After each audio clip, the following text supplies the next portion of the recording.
The next person who will read for us today is not only a poet, but a short story writer and a novel writer.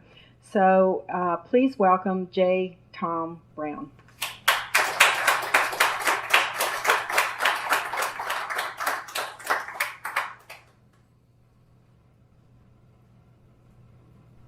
I wasn't trying to get out the back door.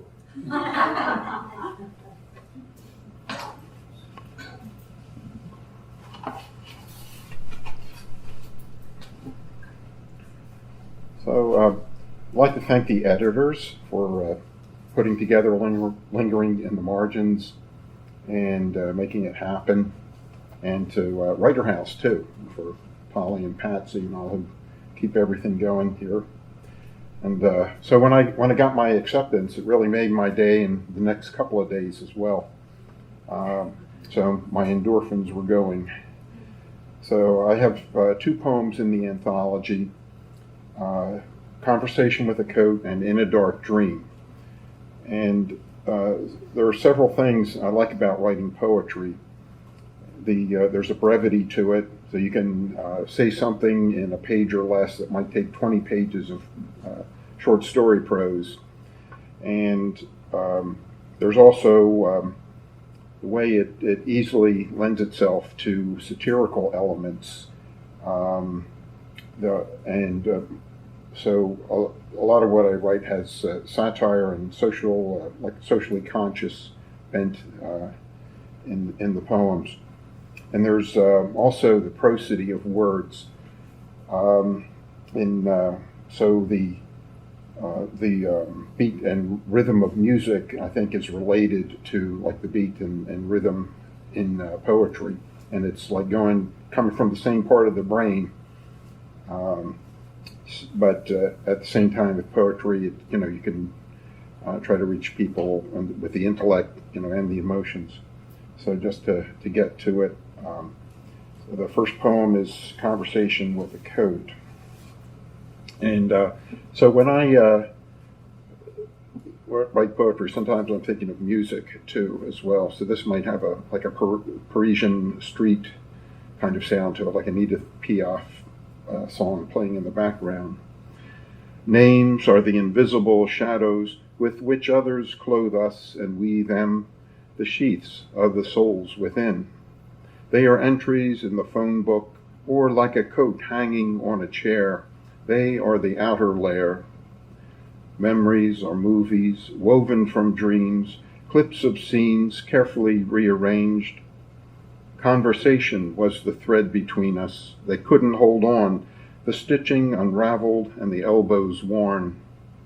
Lift the handset, please, from the cradle when I call, and put your coat on the line. We can talk some kitsch to pass the time. The next poem is In a Dark Dream, and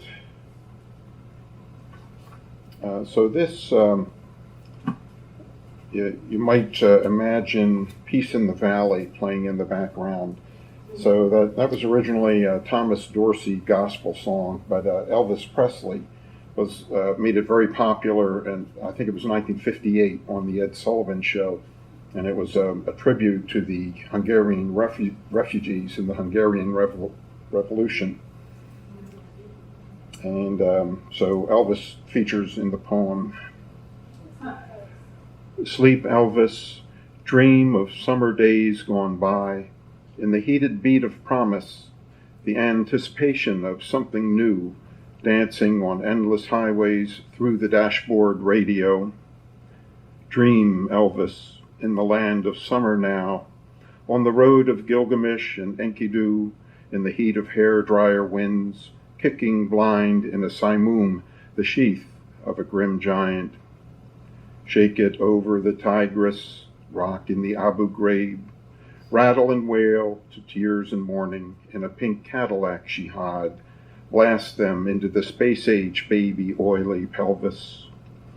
Rock and roll forever, in shifting desert sands, awash with the blood of ancients from your guitar hands, you are dancing in a dark dream.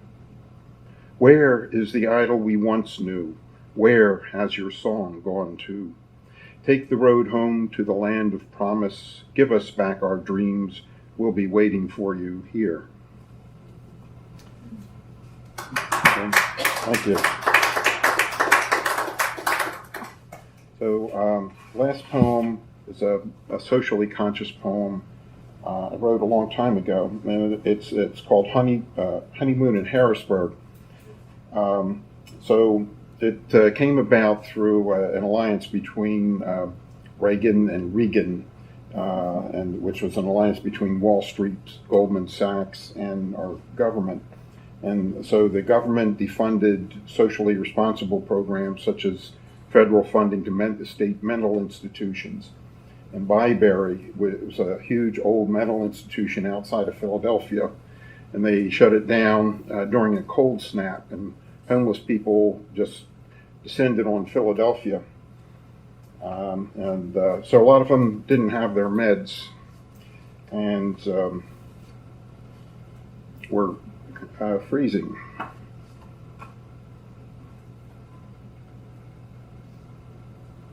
So this is Honeymoon in Harrisburg, and it's from a collection I just put out of 33 audio poems with the text as well. Leather-soled shoes do the get-ahead shuffle. Camel hair coats glide over the walk. Tight-fitting gloves grip black leather handles. Hat brims lower down to the cracks. Sally Two Skirts is walking through town. She's wearing two skirts, one to her knees and one to her thighs. She's got a crazy set of radish eyes and ragdoll hair tangled by the wind. She's howling, yelling in the air. I want some answers. I want answers now. If nobody can tell me, we'll go to Harrisburg. They have answers there. 2 blocks down, a gas station on the corner. There's a trash can at the curb where Toothless Bob has lunch. Bob lifts the lid, finds a couple Lucky Fries, shoves them between his hairy lips, then wipes his lizard hands on a tattered coat. The attendant steps outside and yells so loud you hear him on the other side of town. You're a man, you're a man, you're a man. The sky falls down. Bob pretends he doesn't hear, keeps on munching. Sally walks by. I want some answers. I want them now. Let's go to Harrisburg. They have answers there. Bob puts back the lid. When spring comes, they're nowhere to be found. Thank you.